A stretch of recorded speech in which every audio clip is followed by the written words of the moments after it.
In this one, we're going to install Elasticsearch for all platforms. First, I have to mention that in order to set up Elastic, we need Java on our systems.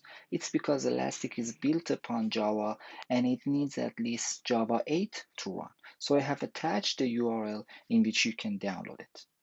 After installing Java, which I already have it on my system, we go ahead and install Elasticsearch. Now, for the sake of being efficient, I'm not going through each step for all OSs, but don't worry, because it's almost identical across all platforms. And if not, I will guide you through it. So let's take a look at official package of Elasticsearch. First, we're going to download the official package for Linux or Mac or Windows. I have downloaded for Mac already, and let's take a look. First, in our terminal, we cd into our desktop, for me at least, because I have downloaded right here. And with this command, tar-xvf and the name of the gz file, I'm going to hit enter, and it's going to basically extract Elasticsearch into here. After that, we can actually, if you're on Linux, it's exactly the same. But if you're on Windows, then you can run this command on your CMD.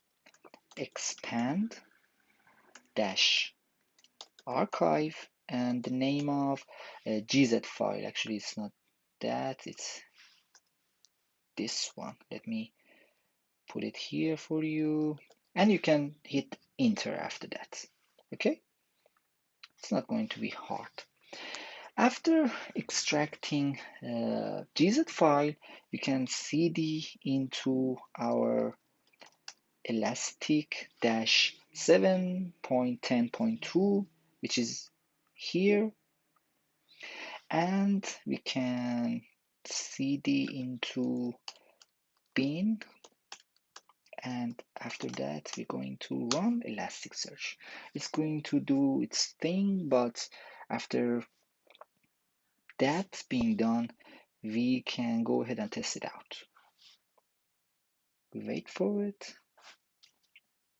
It's not going to take long, and yes, it's done. And let's take a look and see if our Elastic is successfully set up. I'm going to write this URL with this port and /cat health actually v equals to true. Look at that. We get our first node with status green. Congrats. We have successfully installed Elasticsearch on our system. See you in the next one. Take care.